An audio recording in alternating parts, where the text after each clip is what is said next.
Hello future miners, welcome back to our channel mining mystery. Video में आगे बढ़ने से पहले मेक श्योर कीजिए कि आपने अपने मोबाइल पे सब्सक्राइब बटन को हिट कर दिया हो, बेल आइकन को प्रेस कर दिया हो, ताकि मेरे द्वारा अपलोड किया हुआ हर एक वीडियो आप तक सही समय पे पहुंच सके, सबसे पहले पहुंच सके। कल तक हमने रेगुलेशन नंबर 45 को बहुत ही अच्छी तरीके से देख लिया था। यदि अभी तक आपने रेगुलेशन नंबर 45 तक के एमसीक्यू को सॉल्व नहीं किया है तो उसका प्लेलिस्ट का लिंक मैं डिस्क्रिप्शन में दे दूंगा, या फिर वीडियो के लास्ट में भी एक लिंक आएगा, वहां पे आप वीडियो को टैप करके प्लेलिस्ट में जा सकते हैं और रेगुलेशन नंबर 1 से रेगुलेशन नंबर 45 तक के एमसीक्यू को इजीली सॉल्व कर सकते हैं। बहुत सारे एमसीक्यू उसमें इंपॉर्टेंट मैंने कवर किए हैं, तो आपसे रिक्वेस्ट है कि प्लीज जाके वहां पे आप पहले उसको देख लीजिए। फिर इसमें आइए, इस वीडियो में हम देखने जा रहे हैं रेगुलेशन नंबर 46 का एक डिटेल्ड एनालिसिस करें, एकदम निचोड़ निकाले हैं ड्यूटीज ऑफ वेंटिलेशन ऑफिसर का। लगभग 25 पॉइंट इस वीडियो में हम लोग कवर करने जा रहे हैं, जिससे 5 से 6 क्वेश्चन बहुत ही ज्यादा इंपॉर्टेंट जो हर बारी पूछता है एमसीएल, एसईसीएल, कोई सा भी सब्सिडरी का, ओवरमैन या सरदार का एग्जामिनेशन में। चलिए ड्यूटीज ऑफ वेंटिलेशन ऑफिसर को हम लोग स्टार्ट करते हैं। वेंटिलेशन ऑफिसर का पहला ड्यूटी है कि माइंस में स्पॉन्टेनियस हीटिंग, फायर या फिर कोल्ड डस्ट के बारे में या फिर डस्ट सप्रेशन के बारे में मैनेजर को एडवाइस करेगा कि ऐसा नहीं, ऐसा होना चाहिए,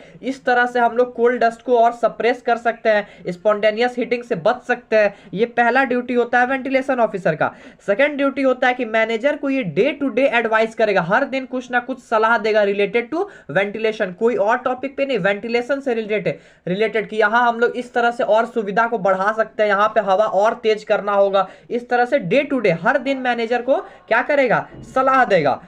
तीसरा वेंटिलेशन ऑफिसर का काम है कि माइंस में वेंटिलेशन सर्वे कराएगा। वेंटिलेशन सर्वे में हर एक चीज देखा जाता है, हवा कैसे जा रहा है, कौन से पंखे से कितना हवा जा रहा है, तो ये भी चीज किसका जिम्मेवारी है, वेंटिलेशन ऑफिसर का जिम्मेवारी है कि वेंटिलेशन सर्वे कराएगा और उसका रिपोर्ट देगा मैनेजर को। ठीक है, वेंटिलेशन ऑफिसर पूरे माइंस में ये फिक्स करेगा, ये इंश्योर करेगा कि वेंटिलेशन से रिलेटेड सारा प्रोविजन जो रूल रेगुलेशन और एक्ट में दिया हुआ है वो उसका पालन कर रहा है सब वर्कर की नहीं कर रहा है। नेक्स्ट वेंटिलेशन ऑफिसर का काम देखते हैं। Ventilation officer main mechanical ventilator का स्पीड जो है वो हर दिन कम से कम एक बार चेक करेगा खुद से। ये बात आप ध्यान दीजिएगा, एमसीक्यू पॉइंट्स के व्यू से भी ये इंपॉर्टेंट है कि जो वेंटिलेशन ऑफिसर है वो at least once in a day, एक दिन में कम से कम एक बार क्या करेगा, मेन मैकेनिकल वेंटिलेटर का स्पीड चेक करेगा और वाटर गॉज में कोई चेंज हो रहा है या नहीं हो रहा है वो चेक करेगा, और यदि चेंज हो रहा है तो मैनेजर को रिपोर्ट करेगा। नेक्स्ट पॉइंट देखते हैं वेंटिलेशन ऑफिसर का। वेंटिलेशन ऑफिसर जो है मेन मैकेनिकल वेंटिलेटर का एफिशिएंसी मतलब होता है कि वो कितना एफिशिएंसी से काम कर रहा है, सही एफिशिएंसी से काम कर पा रहा है या फिर रुक रुक के काम कर रहा है, तो इसका वो चेकिंग करेगा हर 3 महीना में कम से कम एक बार। ठीक है, और उसका जो ब्लेड है, ब्लेड साफ कराएगा जब भी जरूरत पड़ेगा, उसका कोई टाइम इंटरवल नहीं दिया गया है कि फैन का ब्लेड को 1 दिन में, 2 दिन में, 1 महीना में साफ कराना है। जब भी जरूरत पड़े, जब भी वेंटिलेशन ऑफिसर को लगे कि अब जरूरत है साफ कराने का, तो वो उसको साफ करा सकता है। नेक्स्ट पॉइंट देखते हैं। वेंटिलेशन ऑफिसर ये इंश्योर करेगा कि माइंस में ऑक्सिलरी फैन सही स्थान पे बैठाया गया है, कि उसका सीटिंग सही स्थान पे हुआ है या नहीं, ऑक्सिलरी फैन का, बूस्टर फैन का इंस्टॉलेशन सही जगह पे, उसका प्लेस देखेगा कि जहां पे बूस्टर फैन लगाना चाहिए वहां पे लगा हुआ है या फिर नहीं लगा हुआ है, ये भी देखने का जिम्मेवारी, इंश्योर करने का जिम्मेवारी वेंटिलेशन ऑफिसर का होता है। नेक्स्ट पॉइंट देखते हैं। वेंटिलेशन ऑफिसर सारे वेंटिलेशन एप्लियंसेज, जो भी वेंटिलेशन का एप्लियंसेज है, जैसे वेंटिलेशन डोर है, एयर क्रॉसिंग है, रेगुलेटर है, स्टॉपिंग है, बूस्टर और ऑक्सिलरी फैन है, वेंटिलेशन डक्टिंग है, और जितना भी डिवाइस वेंटिलेशन के लिए यूज होता है उसको चेक करेगा, एग्जामिन करेगा, और उसमें अगर कोई डिफेक्ट आता है तो वो मैनेजर को रिपोर्ट करेगा। ये क्वेश्चन बहुत ही अच्छा यहाँ पे बन रहा है कि इन सब चीज में अगर कोई दिक्कत होगा तो वेंटिलेशन ऑफिसर किसको रिपोर्ट करेगा, तो मैनेजर को रिपोर्ट करेगा। वेंटिलेशन ऑफिसर ये इंश्योर करेगा, ऐसा स्टेप्स लेगा कि कोई सा भी डिवाइस से एयर का किसी तरह का लीकेज ना हो और वो गुड ऑर्डर में मेंटेन रहे। ठीक है, वेंटिलेशन ऑफिसर ये इंश्योर करेगा कि माइंस के हर जगह पे क्वांटिटी ऑफ गुड एयर पहुंचे, मतलब जितना पर्याप्त मात्रा है, जितना regulation number 153 standard of ventilation में दिया हुआ है, आप टेंशन मत लीजिए, मैं वो रेगुलेशन भी आपको बहुत ही अच्छी तरीके से पढ़ाऊंगा, उतना हवा हर जगह पे माइंस के लास्ट फेज तक, एकदम intermediate out by last connection तक, वहां तक पहुंचे, ये इंश्योर करेगा ventilation officer. Air quantity, temperature और ह्यूमिडिटी का रेगुलरली चेक हो, ये भी इंश्योर करेगा वेंटिलेशन ऑफिसर, और उसको अप टू डेट किया जाए। और माइंस में एक चेक बोर्ड होता है जहां पे एयर मेजरमेंट स्टेशन का वहां पे सारा चीज लिखा जाता है कि टेम्परेचर कितना है, एयर क्वांटिटी कितना है, ये सब देखेगा वेंटिलेशन ऑफिसर।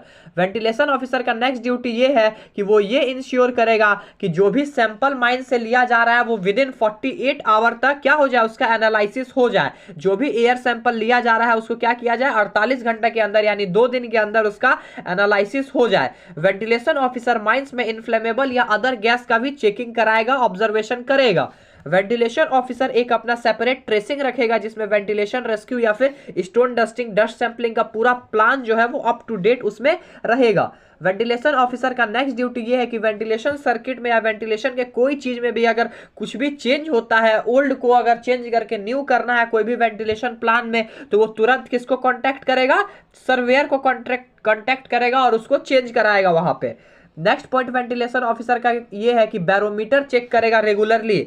बैरोमीटर चेक करेगा और बैरोमीटर में अगर कुछ भी चेंज आता है, कुछ भी इनएप्रोप्रिएट अनयूजुअल चेंज आता है जो नहीं आना चाहिए, तो वो किसको इन्फॉर्म करेगा, मैनेजर को इन्फॉर्म करेगा। वेंटिलेशन ऑफिसर का नेक्स्ट ड्यूटी ये है कि हर इंस्ट्रूमेंट का, हर एपरेटस का वो सही समय पे कैलिब्रेशन हो, अच्छे से उसका टेस्ट हो, ये सब देखने का भी जिम्मेवारी वेंटिलेशन ऑफिसर का होता है। वेंटिलेशन ऑफिसर जो है वो माइंस के रिटर्न में, माइंस का जो रिटर्न वर्किंग है किसी भी डिस्ट्रिक्ट का या फिर ओल्ड वर्किंग है, वहां पे फायर का चेकिंग करेगा, स्पॉन्टेनियस हीटिंग तो कहीं नहीं हो रहा है इसका चेकिंग करेगा, और अगर ऐसा कुछ भी लक्षण मिला तो मैनेजर को तुरंत फोर्थविथ इन्फॉर्म करेगा। ठीक है, नेक्स्ट पॉइंट इसका देखते हैं। वेंटिलेशन ऑफिसर का नेक्स्ट ड्यूटी ये है कि माइंस में सारा जो फायर फाइटिंग अरेंजमेंट है, जैसे फायर एक्सटिंग्विशर हो गया, बहुत सारा चीज फायर फाइटिंग के लिए कि आग लग गया तो हम लोग क्या क्या उपाय करेंगे, उसके लिए जो भी अरेंजमेंट है, जो भी इंस्ट्रूमेंट है, उसका भी चेकिंग जो है कि सही से काम कर रहा है कि नहीं, ये सारा चीज करेगा कौन, वेंटिलेशन ऑफिसर। एक रिहर्सल कराएगा जिसमें फायर फाइटिंग इक्विपमेंट का हम लोग मेंटेनेंस देखेंगे कि मेंटेनेंस सही से हुआ है या फिर नहीं हुआ है। नेक्स्ट पॉइंट इसका देखते हैं कि वेंटिलेशन ऑफिसर का ये ड्यूटी है कि फेस के लगभग 90 मीटर के अंदर, वर्किंग प्लेस के 90 मीटर के अंदर पानी का स्प्रेइंग होते रहे, ताकि माइंस पे फेस के पास बहुत ज्यादा डस्टिंग ना उड़े, डस्ट ना उड़े, जिससे अगर डस्ट उड़ेगा तो वर्कर को प्रॉब्लम होगा। तो डस्ट को रोकने के लिए, डस्ट कंट्रोल के लिए फेस के 90 मीटर के अंदर हम लोग क्या करते हैं, वाटर स्प्रेइंग करते हैं, और ये कराने का जिम्मेवारी वेंटिलेशन ऑफिसर का होता है। नेक्स्ट पॉइंट देखते हैं। वेंटिलेशन ऑफिसर ये इंश्योर करेगा कि स्टोन डस्ट बैरियर सही जगह पे बैठाया गया है कि नहीं, सही से उसको कंस्ट्रक्ट किया गया है, जितना डस्ट उसमें चाहिए, जितना स्टोन डस्ट चाहिए उतना रखा गया है कि नहीं, वो सही से मेंटेन है कि नहीं, ये देखेगा।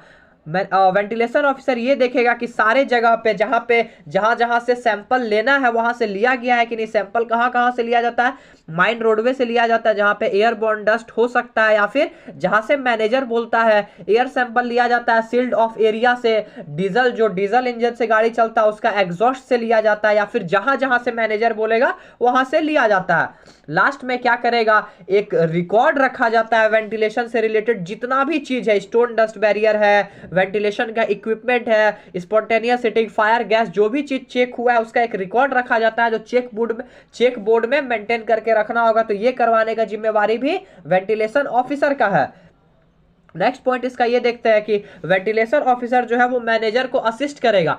मैनेजर को असिस्टेंट मैनेजर भी करता है, सेफ्टी ऑफिसर भी, वेंटिलेशन ऑफिसर भी, लेकिन तीनों का असिस्ट करने का तरीका अलग अलग है। सेफ्टी ऑफिसर सेफ्टी से रिलेटेड असिस्ट करेगा, वेंटिलेशन ऑफिसर वेंटिलेशन से रिलेटेड असिस्ट करेगा। माइंस पे ये बात ध्यान दिया जाए कि वेंटिलेशन ऑफिसर को इमरजेंसी को छोड़ के ये सब काम जितना भी मैंने बताया, ये सब काम को छोड़ के और कोई काम नहीं देना है। लास्ट में वेंटिलेशन ऑफिसर क्या करेगा, एक बाउंड पेज बुक में, एक डायरी में अपना जो भी वो इंस्पेक्शन किया या इंस्पेक्शन में कुछ गलत मिला तो उसको सुधारने के लिए क्या किया, इसके बारे में एक डिटेल्ड अपना विवरण लिखेगा, जिसको हम लोग बाउंड पेज बुक बोलते हैं। ये मैनेजर के पास भी रहता है, सेफ्टी ऑफिसर के पास भी रहता है और वेंटिलेशन ऑफिसर के पास भी रहता है कि ये सब चीज करना। तो ये सारी ड्यूटीज थी जो वेंटिलेशन ऑफिसर को करनी होती है, और इसमें से बहुत सारे एमसीक्यू भी क्रिएट हुए होंगे जिसको आप सॉल्व कर सकते हैं। आशा करता हूं कि आपको रेगुलेशन नंबर 46 बहुत ही अच्छी तरीके से एकदम समझ में आ गया होगा। कल हम लोग मिलेंगे बहुत ही एक इंपॉर्टेंट लेक्चर के साथ, regulation number 47 duties and responsibility of ओवरमैन के साथ। बने रहिए हमारे साथ, तब तक के लिए जय हिंद।